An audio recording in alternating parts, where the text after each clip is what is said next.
Okay,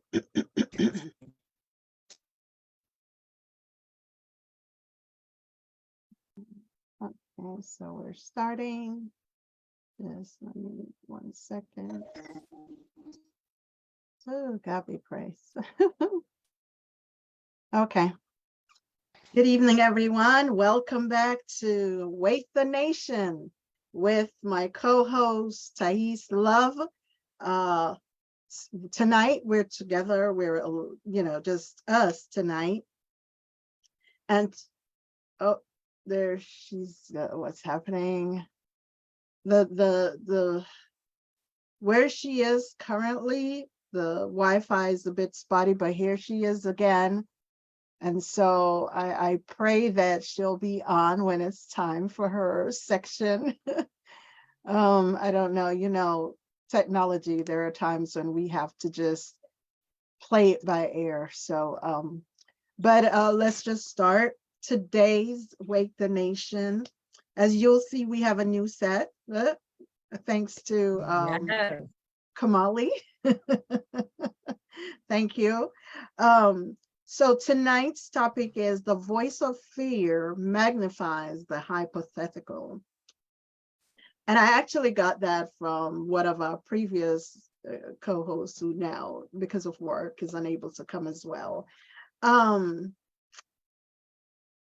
thing is, fear. Fear is something that it can trigger our traumas, and our traumas can trigger our fear. I find that I recently attended a clinic that was put on by Carmel Depression Anxiety Wellness Foundation called CDOF.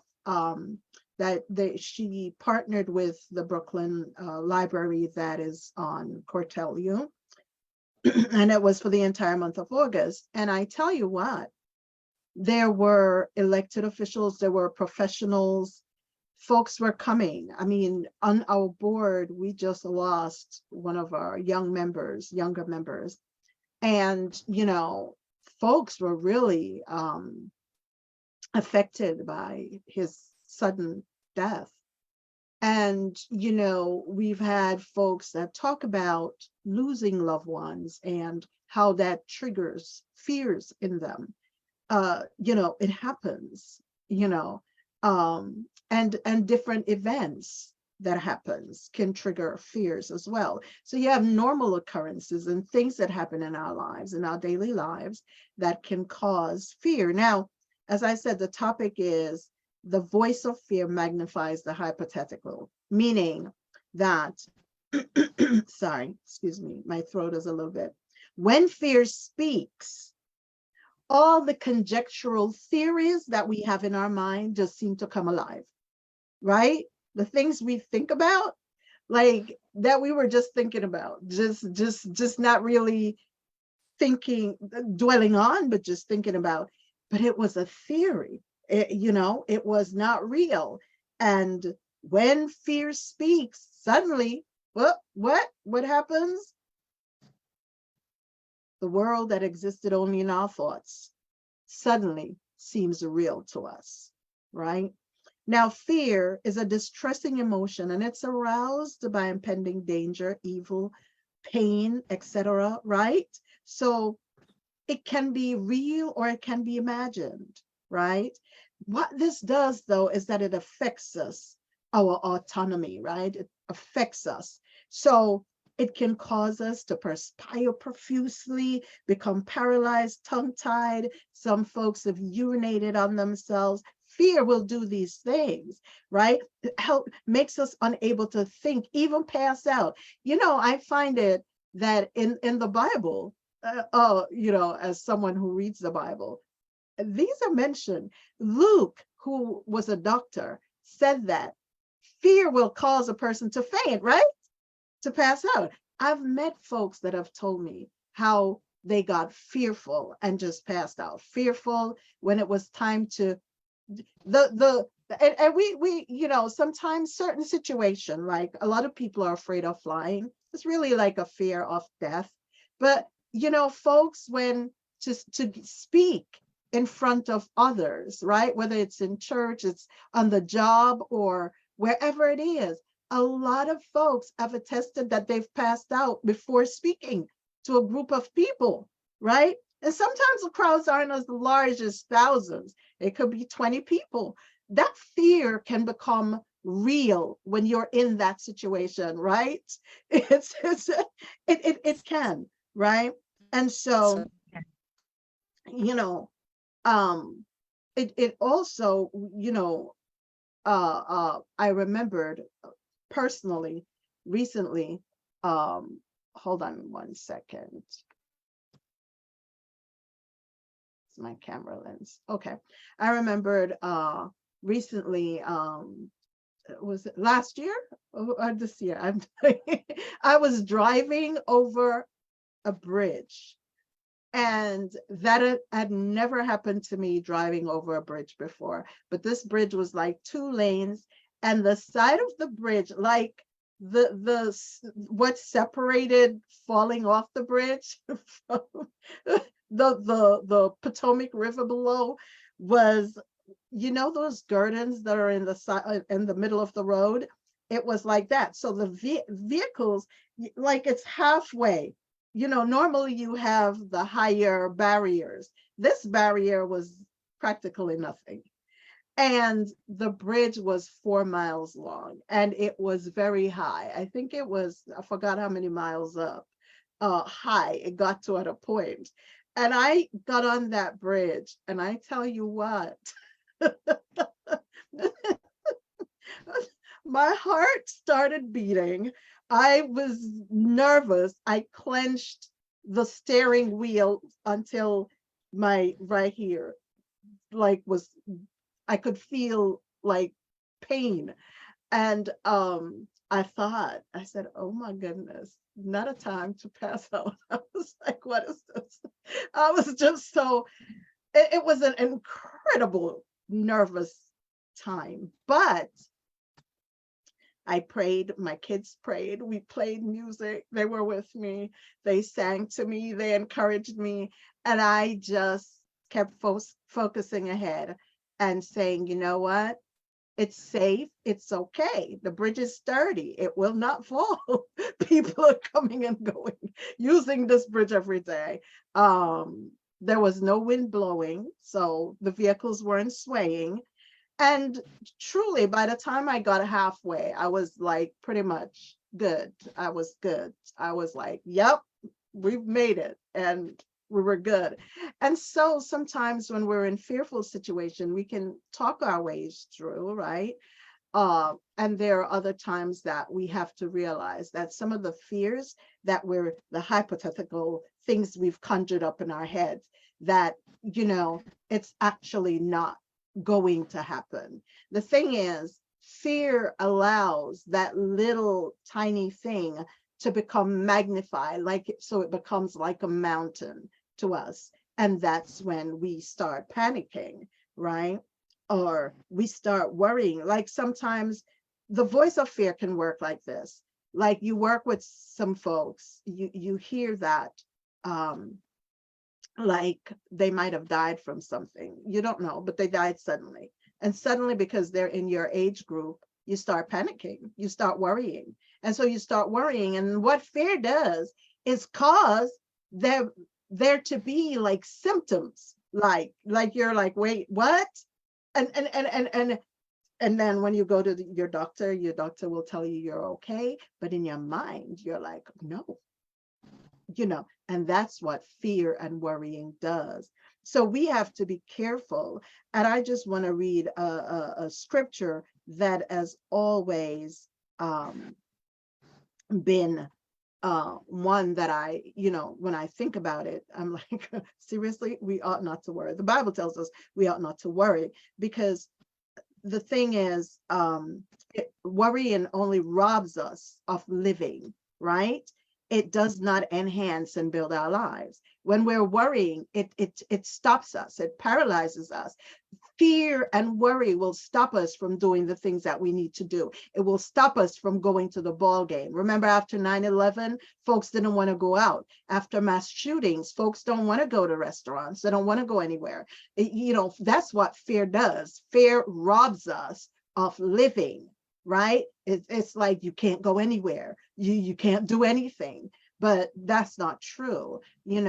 And so the scripture is Matthew 6:27 for me, which says, so which one of you by worrying can add anything to your life? And what I took away from that is, wait a minute, worrying is not adding anything to my life, right? So why am I going? We're talking about unnecessarily worrying. It's one thing when you're concerned about something and you address that concern, but it's another thing to just worry, like you worry, oh, I can't go anywhere. I can't go. And you think about it, when you actually go through your door, you go out, you have a good time, you went to the park, you went to the beach, you went to the restaurant with your family, you ate, you were safe, the food was good, you came home, and you think about the great time and the memories that you created. You're like, wait, what was that was trying to rob you of doing the thing that you wanted to do? So the voice of fear actually, it activates worrying, and worrying can lead to ruination.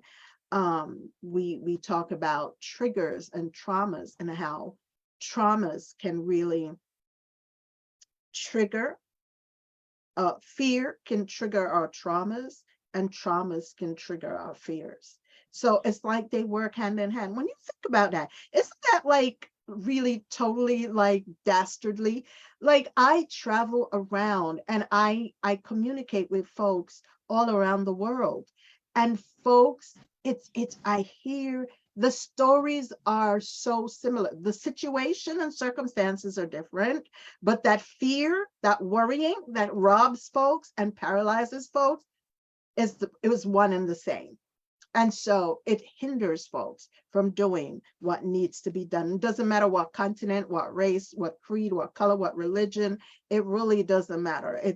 That's what fear does. It simply, it robs us, right? And it creates these, it allows our minds to conjure up worse scenarios than actually are. And so we have to, be careful of that. And so, a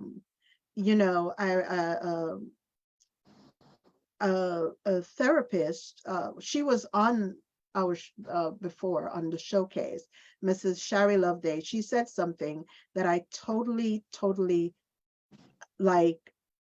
Let me just read it to you. She says, healing and forgiveness concerning your trauma is key for making sure it does not continue generation after generation. I'll tell you why. I was listening to in the clinic, and also, like I said, I move around a lot and go to different events and talk to folks.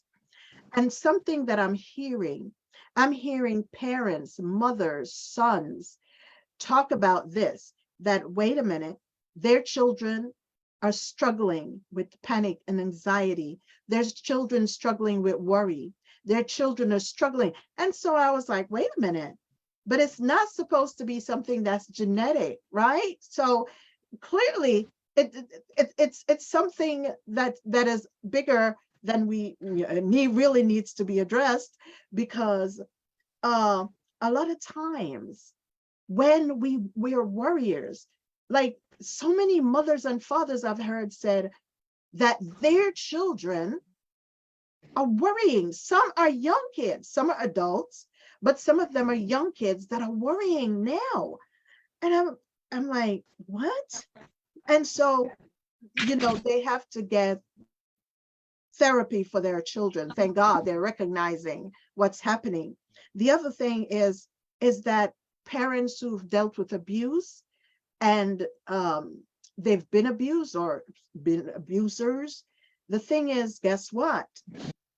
We've seen that we could teach our children how to become abusive, or how to accept to live lives that are triggered by trauma. There are a lot of kids. 9/11, that did a whole work on a whole lot of people. Then came COVID. Folks are still reeling from this one because this actually affected the minds for real, like, and in medically as well as emotionally, right? And so folks are battling. And this is one reason why we've been advocating to get more funding to programs like Dunamis Sound Minds and CDORF that are out there trying to provide services for folks, because folks really need help. I'm telling you, too many people. I talk to children, I talk to teenagers, I talk to young adults, I talk to adults, I speak to seniors. I can't tell you.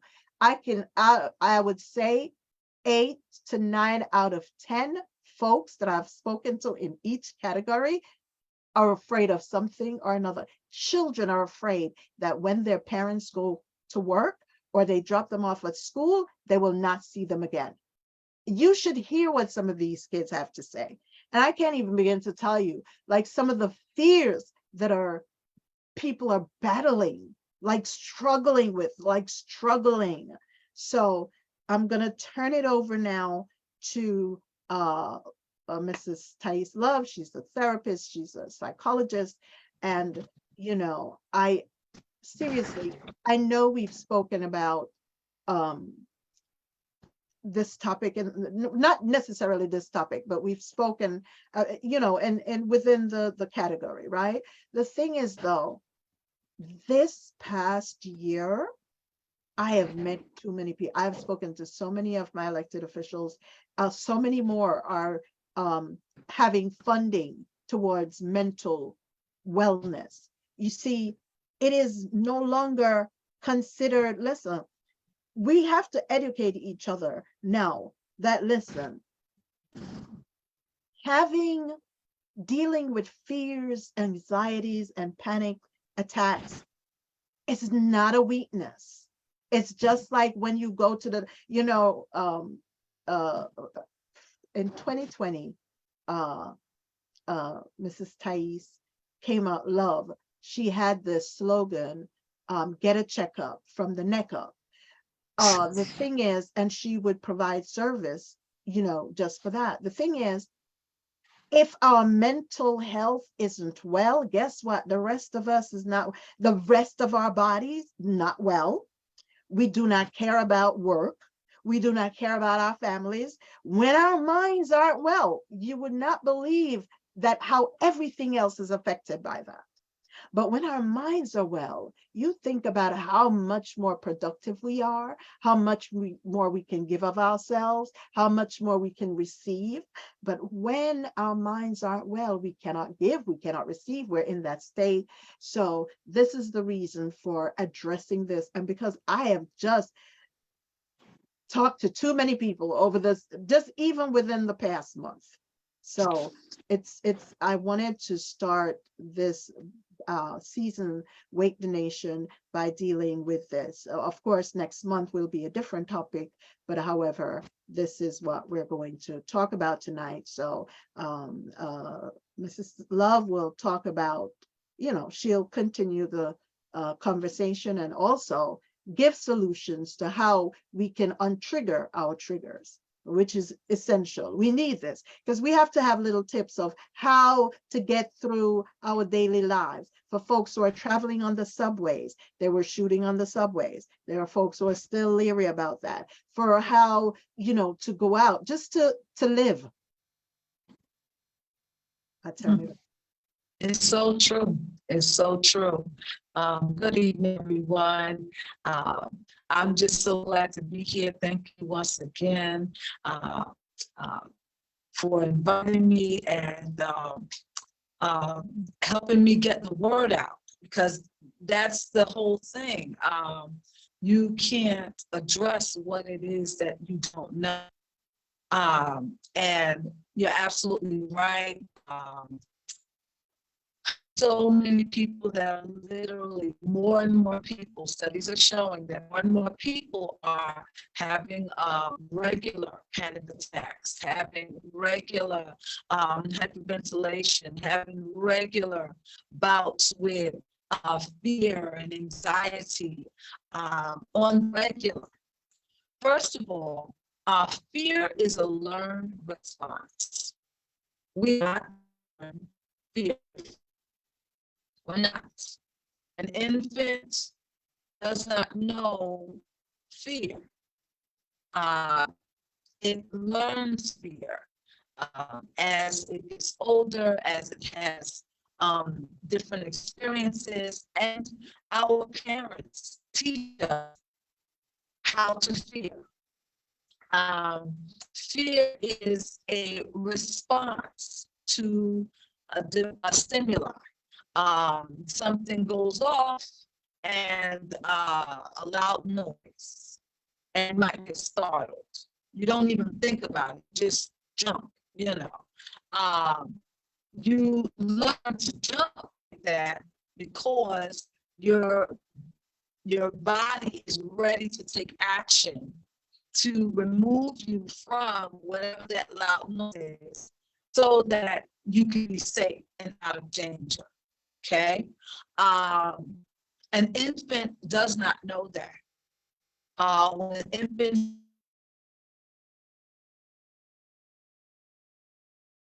Hello?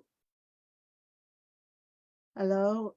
It's, I'm trying to see if it's showing on the other side. She was saying that fear is a learned response. loud noise Okay, or you're back. anything like that. Oh, I was talking. Okay. Well, all right. I'm not sure how much you heard, but okay. What I was saying was that what fear really is. Hello? Again, I'm trying to, I don't know what's happening. I think your bandwidth where you are is low. So, oh my goodness. All right, so, okay, Yeah, I'm I'm here. hearing. I'm here. Yeah, Okay, I don't know. I guess it's the way the internet is moving around. I don't know. It happened on your end. Now it's happening on mine. Okay. Anyway, but fear is a learned response. As I was saying, we are not born with fear. We are taught to fear from our parents. It's a reaction to a stimulus. Something jumps off and we react to it. A lot of times we fear what we don't know. So if a sudden noise happens, we didn't know that noise was going to happen. We didn't know where it came from, and so we jump, and we jump so that we can move our bodies out of the way of danger. Okay. But that is a learned response. Like I was saying a little earlier, an infant does not know to jump and then move away. A baby will hear a loud noise, it will jump, but that's all it could do. And it'll jump to kind of look to see where the noise is coming from or what caused the noise. It would not necessarily move to try to save itself or remove itself. So fear is a learned response.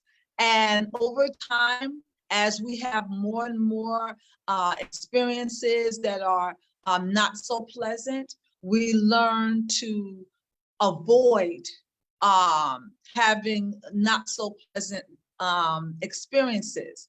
And for experiences that are really, really painful, we avoid it altogether at all costs. And so if the situation or the stimuli that comes up begins to look like something that we've experienced before, that was painful or that was dangerous, our mind replays that, and we then make moves to get away, as far away from the stimulus as possible. That's the reaction. That's the fear reaction. So we learn to fear things. We learn. We learn that, okay. The last time I heard that noise, I felt pain in my arm. The noise didn't have anything to do with the pain in the arm, but because of the timing of when pain in the arm came, it came shortly after that. Our brains will connect that noise with the pain in the arm. So anytime we hear that noise, we will experience pain in the arm.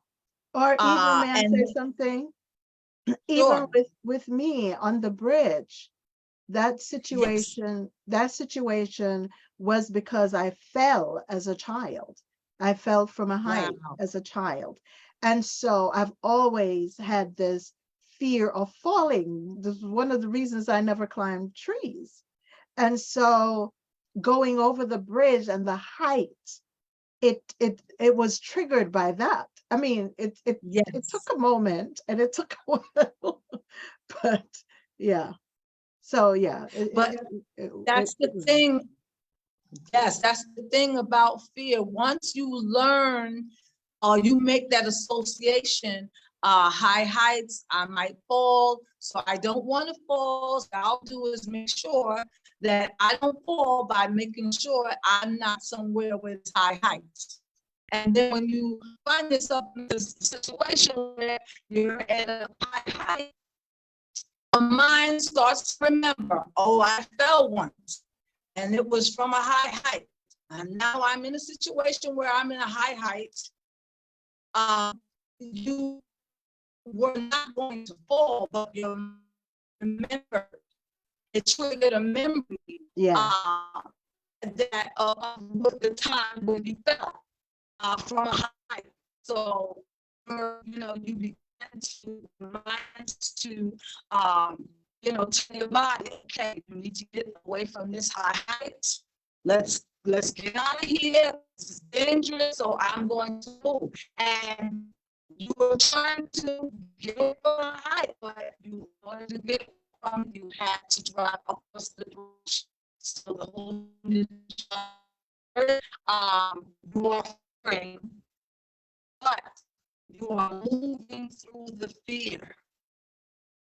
You couldn't completely because you had to get yourself out of danger. Your brain was saying, danger, you're at a high height, you got to get down to high height. So you were able to kind of move through the fear.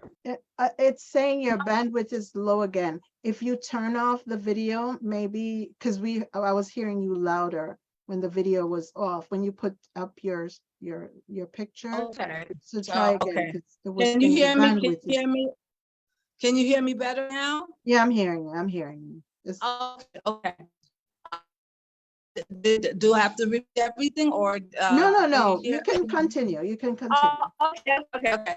All right. What I would, yeah, and because you knew that you had to get out of from away from that high height, you had to drive that car. You could not shut completely down, so you did not allow your fear reaction to shut you down completely. So you were able to still be afraid, but move along with being afraid to safety. And so when we have unpleasant experiences, and we associate those unpleasant experiences with different things that happen regularly, that forms our trigger. Okay, I too have a fear of heights. I didn't really remember where I got that fear of heights from, but when you were talking and you were saying how you felt when you were younger, I suddenly remembered that I used to climb trees. And I would climb the tree, and I have a good time climbing the tree. And then when I'm at the top or a high branch, and I'm fine as long as I'm not looking down. But once I'm at the high branch, then I look down, then I see, wow, I came a long way. And it's a long way down if I fall. So I have to climb right back down this tree the way I climbed up it and be careful so that I don't fall. So I believe that I must have fell out of a tree once. And it only takes once, to have a painful experience one time. And you learn the lesson from that painful experience. You also establish what we call triggers. Mhm. So and a trigger is a memory or something that will remind you of that not so pleasant experience. Mhm. Okay, and so even though I still, well, I don't climb trees like that anymore, but when I was younger, even though I fell out of a tree once, it didn't stop me from climbing trees. I still like to climb trees, but I make sure I don't climb but so high, or I'll make sure that, if the tree will, not stable, we're not climbing that tree, but I do have a fear of heights like you. And now you just helped me identify where that trigger comes from. And that's what a trigger is. A trigger is a memory or something that will remind you of unpleasant experience so that you won't go through that experience again. And so when dealing with fear and panic, those are responses to a stimulus that your brain decides may be dangerous for you, okay? And so you can have kinds of triggers. You can have a trigger that will bring back a pleasant memory. And you might smile or laugh, and then you can have a trigger that will bring unpleasant memory, and you can become angry or fearful, worried, and so we're talking about those triggers particularly. Now, when dealing with fear, and we're talking about fear, phobias as well, anxiety, worry. Those are particular kinds of fears, different kinds of fears, but they're at the root of them all is fear. Okay, so when you're dealing with fear, first of all, you have to be able to identify your triggers. What is it about that particular thing that reminds you of an unpleasant memory, or reminds you or lets you know, I need to fear that, I need to move away from that so that I won't cause harm, or I don't allow myself to be in harm's way. You have to think to see what is it about that thing that makes you feel. And sometimes you can remember it, like, I don't know what exactly you said, Rev, but you said something. I think you said, well, I fell once. And I mean, all these years, I forgot that I fell out of a tree, and I must have fell out of a tree from quite a height. Yeah. Or, because I associate being high up with falling like you do, Yeah. but being able to identify the trigger, or remember what the memory was that flashes through your mind that causes you to fear, or causes your brain to say, okay, you need to move away or get out of this situation quickly. Okay. Once you can identify your trigger, you can change that trigger to a pleasant memory, or you can change that trigger to so that your brain will think about, okay, what the reality is. In the story you were telling earlier, Sorry. So can you yeah, give an example? okay, I was just about there. In the story that you were sharing, how you were driving across the bridge and you were fearful, right? You said that once you got a little bit past halfway over the bridge, you were good. You no longer feared. And that was because as you were driving, you were saying to yourself, and your family members were trying to encourage you and make you think about other things, not about falling off the bridge. You were able to say, okay, this bridge is sturdy. Other people drive across this bridge every day. So I need not fear. You were able to say that to yourself and keep driving. You also were saying that, okay, the bridge is sturdy. So it's not like, as I'm driving, it's just going to fall apart. What you were doing was you were untriggering your trigger. You were talking yourself through your trigger. You were answering that fear voice in your head that's saying, oh my God, we're in a high place, we're gonna fall. And you were talking back to that voice of fear and saying, no, the bridge is sturdy. No, other people are on this bridge with me. Many people take this bridge every day. You were speaking back to that voice of fear. You were speaking truth to that voice of fear. You were speaking reality to that voice of fear. That's how you. I want to listen, folks. Do you hear that? If you're ever, when the voice of fear speaks to you, speak truth and reality back to fear. Love it. Yes. That's a good one. Yes.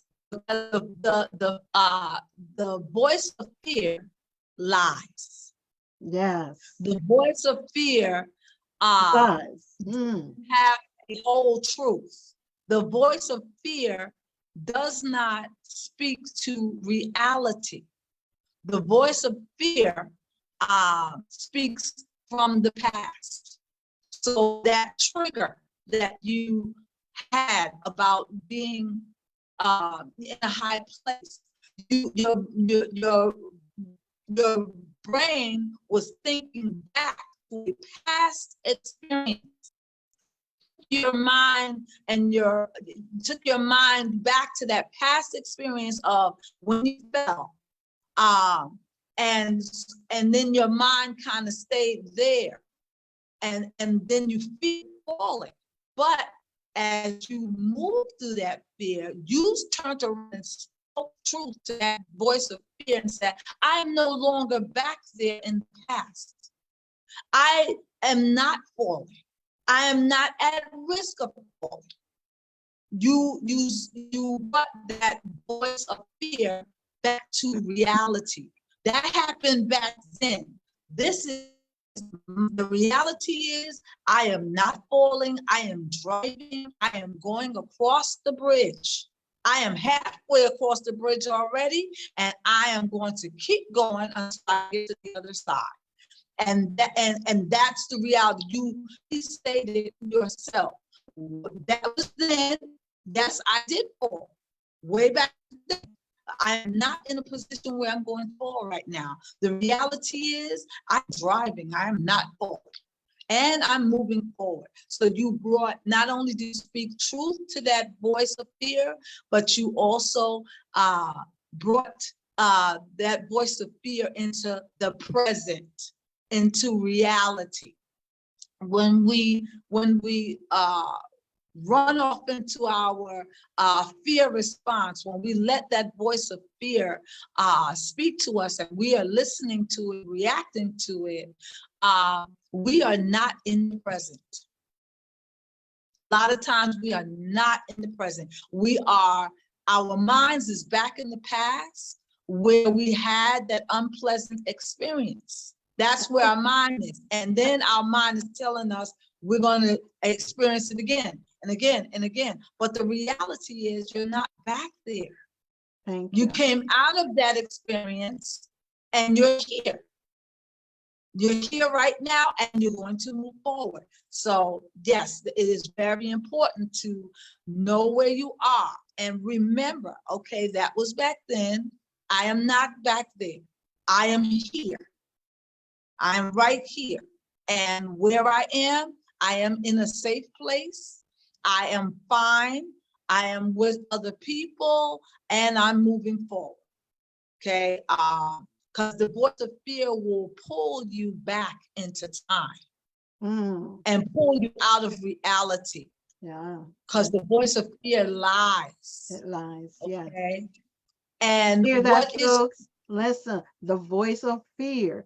And you know, it's interesting that fear has a voice. It does speak. It speaks to us. And I also want you to, Miss Tight, she wears so many caps that I'm trying to think of how do I but Mrs. Love, we spoke about you know, some untriggering tactics. One of them, and that we talk about voice, because sometimes the fear of voice speaks in your ear. So I want you to address how to really go ahead, say that one. okay. Yes. When we fear, especially like not only fear, but when we have any kind of negative experience. Okay, my power is about to go off. Oh Lord.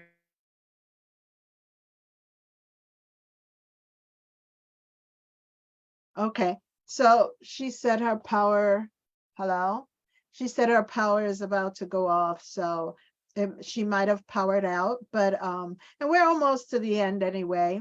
I want to thank Mrs. Thais Love. She is a licensed therapist and psychologist. Um, one of the things we talked about, and I wanted her to talk about, is that just the way we hear fear in our ears, the voice of fear speaks to us, and it's like we're hearing it in our ears or in our heads, you know, however you think of that. And one of the things she says that how we can desensitize the voice of fear, or make it the voice of fear, is that we can like hear fear speaking to us in a very comical way. You know the cartoon characters, like if you'd hear fear speaking to you like Daffy Duck or Donald Duck, or you know, one of those cartoon characters. Like if you hear fear speaking to you in that voice, you're not taking fear seriously. You're like, get out of here with that. What's that? Or it can make you laugh in that moment, and laughter can break the voice of fear, the hold that the voice of fear brings into your life. Laughter can break that hold, right?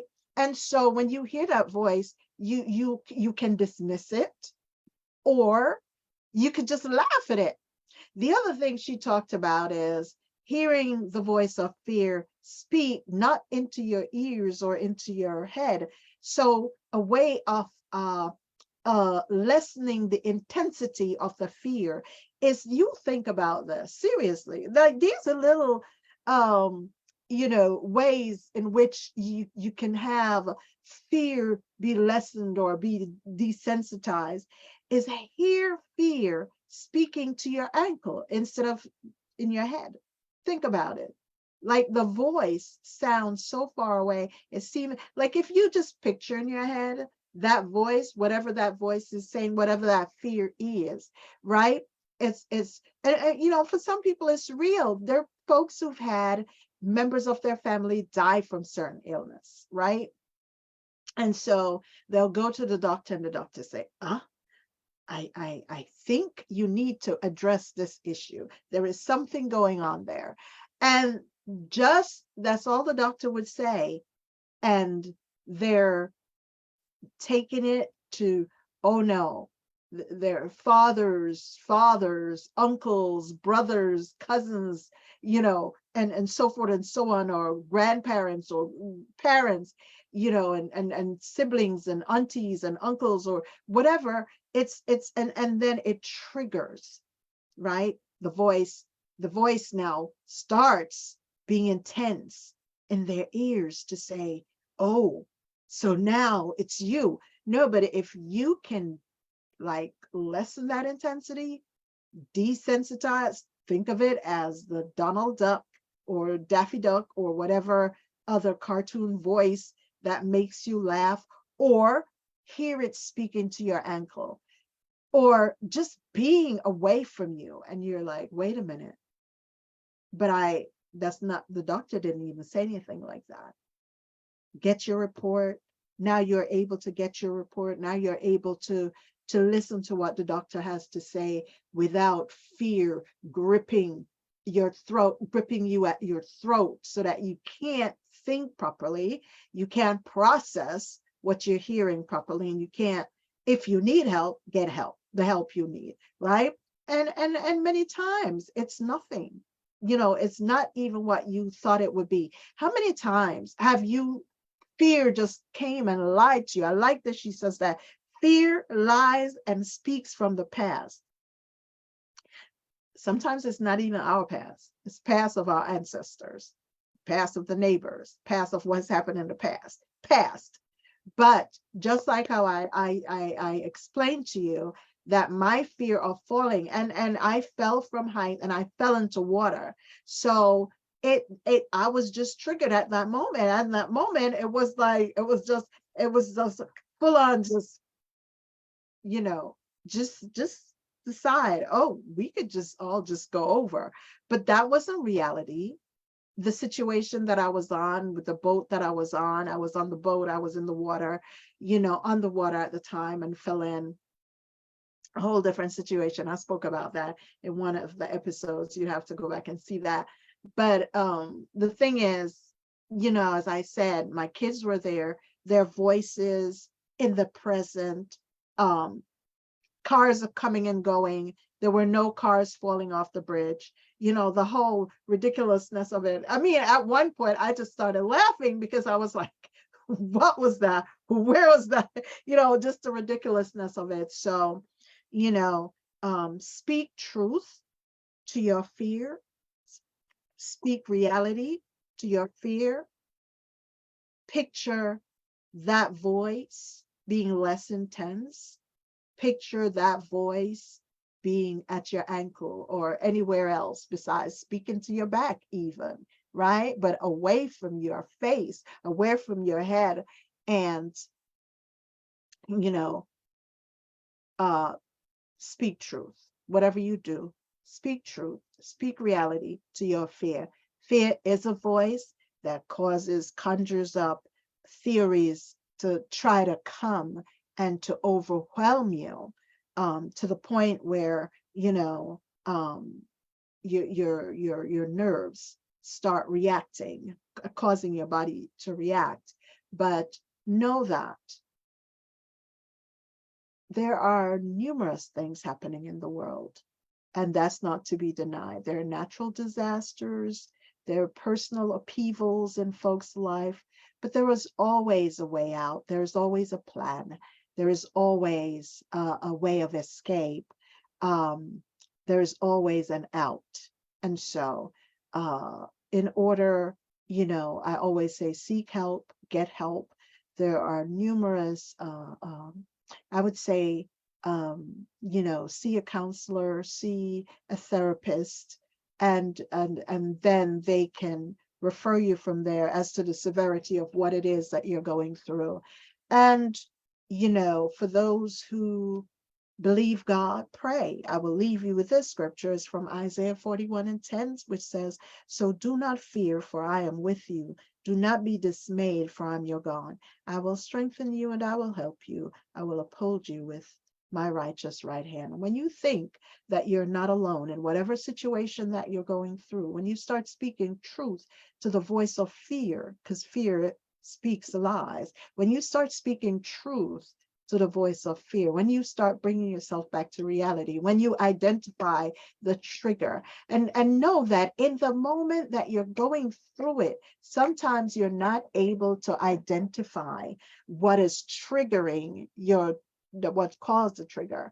But here's what you can do. As long as you know what truth is, you know whatever the fear is, you can say, wait a minute now, this is where I'm at. This is where I'm at right now. That's not going to happen. You're not going to pass out. You can give that speech, right? You're not going to faint. Your knees will keep you up. Your legs will keep you up. Or, if you're going to work or you're traveling, whatever the situation may be, wherever you are, just speak truth. Stop, take a moment, take a deep breath. That also helps. Take a deep breath. Hold for the count of 5. Slowly release. Sometimes all you need to do is stop, do that, because that also gives oxygen to your brain, to your cells in your body. You can do that 2, 3 to 5 times.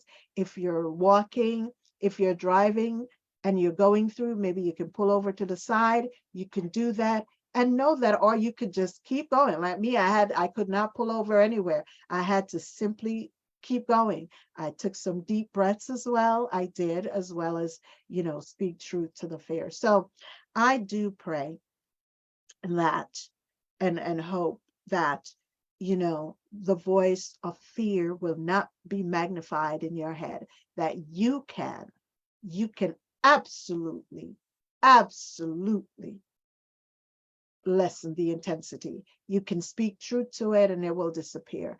And if you're a parent and you know that you've been living with fear, know that your children probably are also going through it. It's learned. Okay. If you've been in an abusive situation and you may think your children are doing well, there are parents that I've heard talk about being suicidal. I've heard parents talk about being suicidal, and then their children have been suicidal as well, or have had suicidal tendencies. Some parents have learned that their children attempted to commit suicide. The voice of fear speaks strongly to a lot of folks and try to get folks to off themselves. But as Mrs. Love said, speak truth to the voice of fear. Fear is a liar. Fear likes to dredge up the past. Fear likes to say, oh, you see, your parents went through that, or your family members went through that. Well, that's your lot. But speak truth to your fear. Bring yourself back to reality and know that you will make it through. And seek the help you need. Speak to a licensed therapist. And as I said, get yourself evaluated. And then, they'll help you through whatever it is that you have to get through. But it's best to be mentally well. When you're mentally well, all else will go well. Okay? All right. That being said, can you speak? Speak. Let me see if we can hear you. Okay, go ahead. Yes. Thank you so much. Enemy is busy. We have victory. What I was You're sounding robotic right now.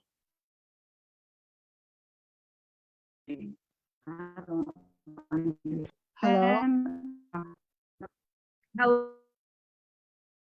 Hello?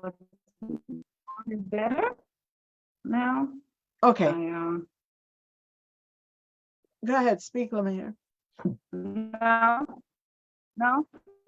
Well, I'm hearing you Okay. say now. Say a sentence so I can hear if it's dragging or not.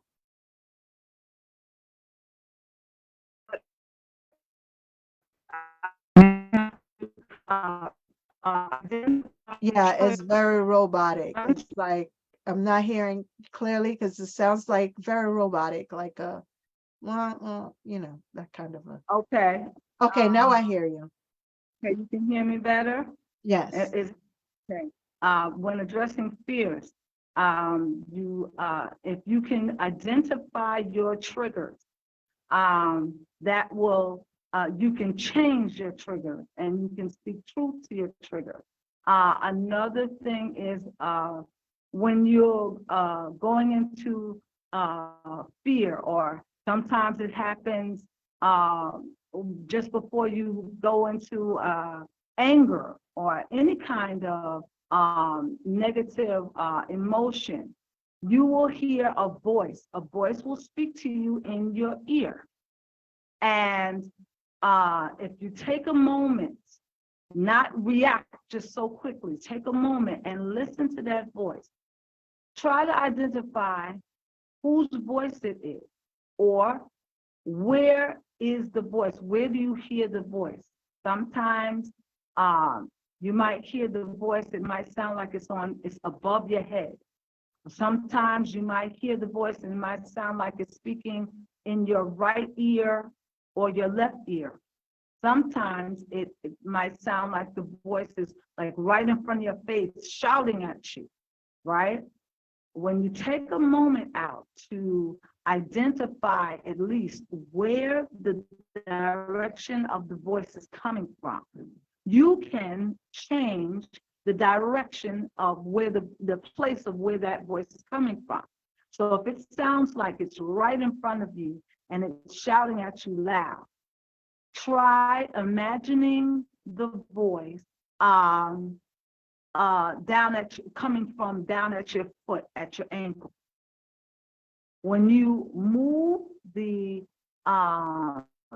location from where the voice is coming from, it lessens the impact of the voice. So if you are remembering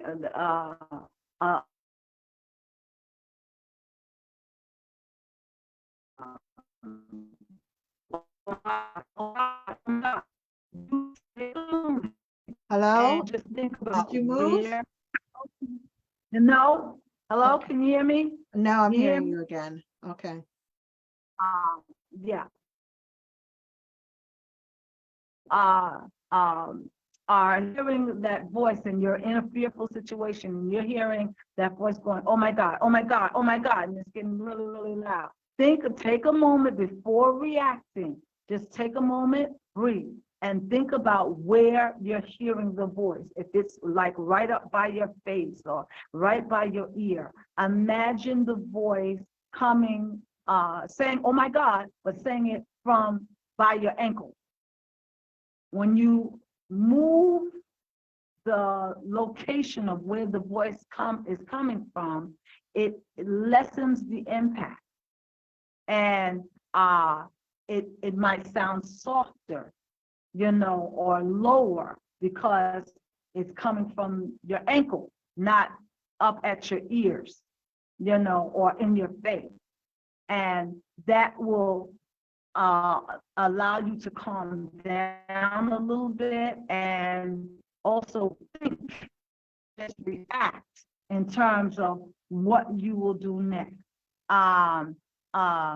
Another thing is if the voice is loud,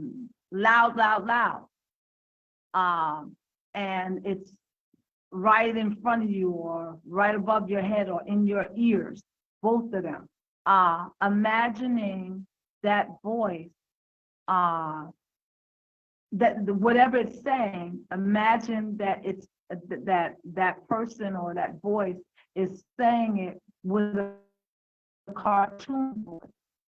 So if you are difficult situation and you're on a roller coaster and you're on. You know how when you get to the top of the roller coaster, it sits there for a couple of seconds and then you go down and you're like, oh my God, oh my God, oh my God, that fear builds up as you're going up the roller coaster. And as you're going up the roller coaster and you're hearing that voice going, oh my God, oh my God, oh my God, If you imagine Daffy Duck in your ear saying, "Oh my God." Now, I can't do a Daffy Duck's voice, but if you imagine voice, whatever that voice is saying, being said to Daffy Duck, you won't have the same reaction. You won't be. Duck's voice is a comical voice. You know, Daffy Duck's voice is the voice of a cartoon. You know that cartoons are not real. So when you switch the voice from sounding like whatever or whoever's voice it sounds like to sounding like Daffy Duck saying, "Oh my God, oh my God, oh my," you won't be as fearful. You won't react to Daffy Duck saying, "Oh my God," same way as would react to, "Oh my God." You understand? Am I making myself clear? Hello? Yes, yes. Uh-oh. Yeah, so that's another thing that you can do to deal with your phobia or to deal with your fear as you are getting into a situation where you might go into a panic attack. You can very well avoid a full-blown panic attack simply of where the voice is coming from in your head, bringing it down from up by your ears to your ankle, or moving it from being right up close to you to imagining that that voice is speaking to you across the street or 2 blocks away. It has less of an impact because it's further away from you.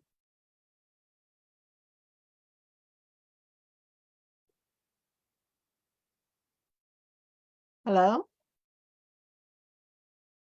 Hello? But the voice of someone that you don't take very.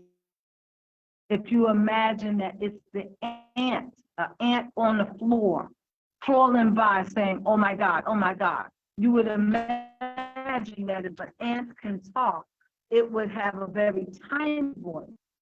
So you would hear, "Oh my God, oh my God, oh my God," you know, and so you won't react with as much fear if you imagine that it's an ant's voice, because an ant is tiny and you don't fear ants that way. At least most people don't.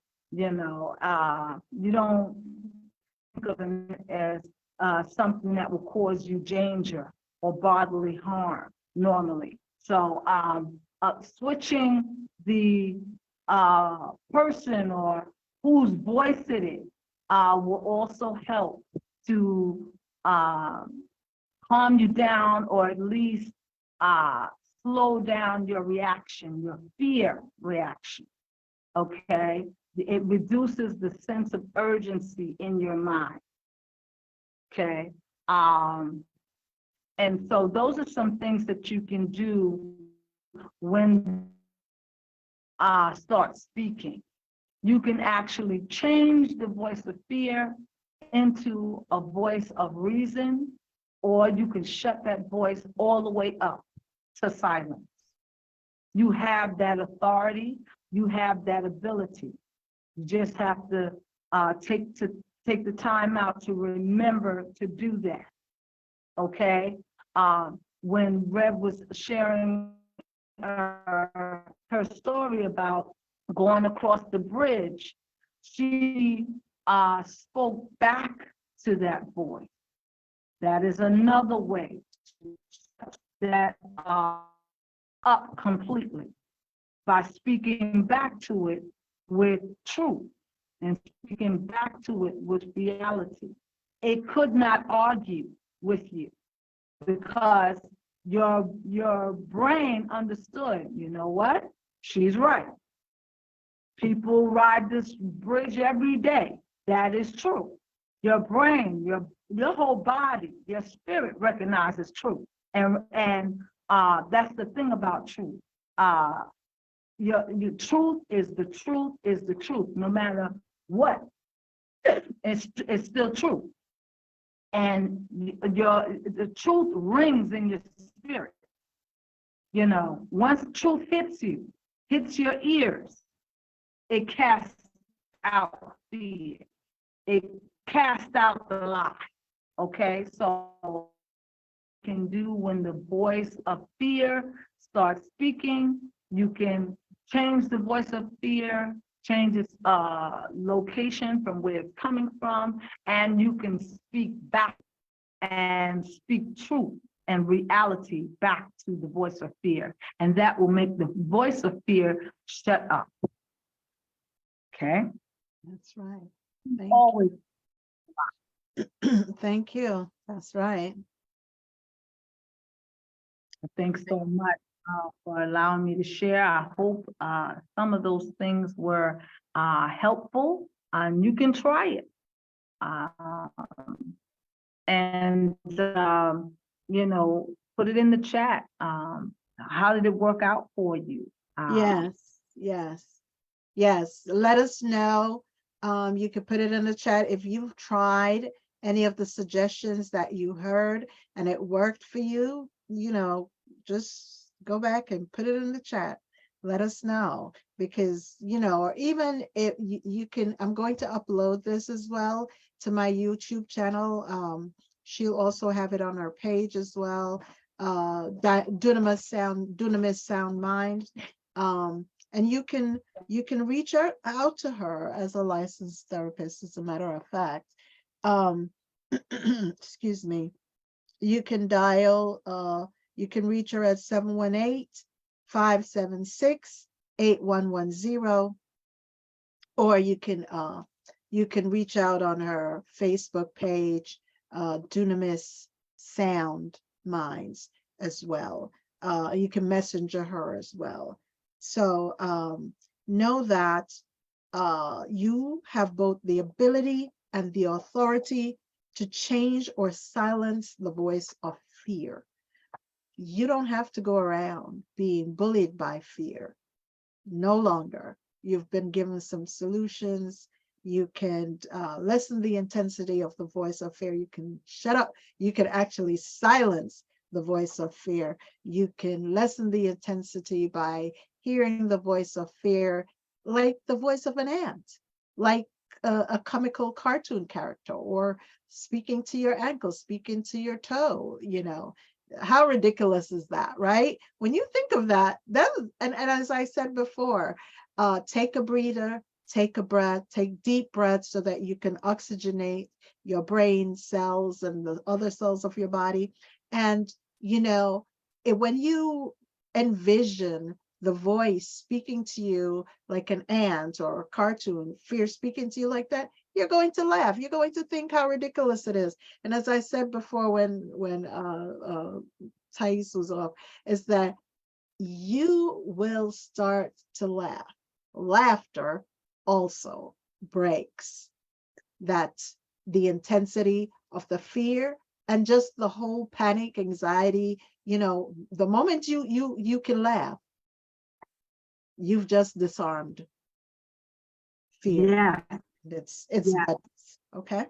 So I want to thank Miss Thais Love for being on. Unfortunately, she's not home. She's someplace else. And as I don't know if you saw, it said that the broadband there is low, but she'll be on, we'll be on again. The next time you'll see her, and you'll be able to hear her more clearly. But we want to thank our resident therapist, licensed therapist, Mrs. Thais Love, for coming on to give some suggestions to help those who are dealing with or battling with different phobias, fears, you know, as you go through life. And remember, stay well, get well, and know that if you're feeling unwell mentally, that's not who you are.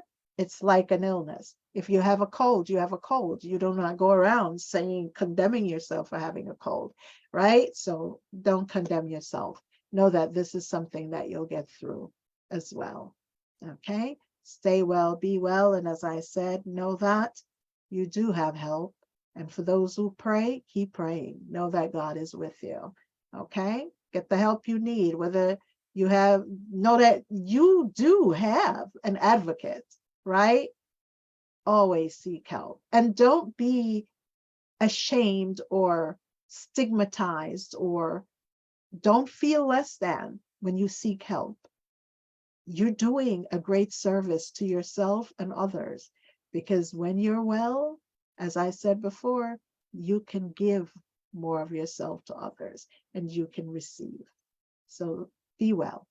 Thank you for tuning in to Wake the Nation. Stay safe. Thank you, Mrs. Thais Love, for tuning in and for doing the best you can with what you could. But we know that we're going to see her the next time, because she'll be tuning in from home more than likely, or someplace else. All right, so have a good night. Is there any closing words you'd like to say? Sorry, go ahead. No, that is, thank everyone for their patience and tolerance as we go forth to bring this information to you. I pray that it is helpful. In fact, I know that it will help, because there's so many attacks came against trying to stop this information from going forward. But we're just grateful to God and His tech angels, and just making sure the word hits its mark. Also remember that fear is a learned response. The word of God declares, chapter 1, verse 7. God is speaking. He said, for I have not given you the spirit of fear, but power, love, and of a sound mind. And so I just wanted to leave that with you. That is the scripture theme for Dunamis Sound Mind Services. That is what we stand on. And that is why we do what we do. And so being that you understand that you don't have to live in fear. You can do something about it. You are empowered to be able to do something about it. And as Rev has also restated, you have the authority and the ability to do something about it. So you don't have to be bound by fear. You don't have to allow fear to cripple you or shut you down. You have the power, love, and you have a sound mind. So move forward. Thank you so much for letting me share. Have a good night, everyone. Have a good night, everyone. Remember, the scripture she gave is 2 Timothy 1 and 7. And I will put that in the chat afterwards. I will also put some of these suggestions that you can try out, just in case you weren't hearing clearly. And know that you will be well. You will be well. Have a good night, everyone. Thank you for tuning in. Thank you for hearing, and thank you for sharing. Thanks, Rev. Good night. Thank you. Good night.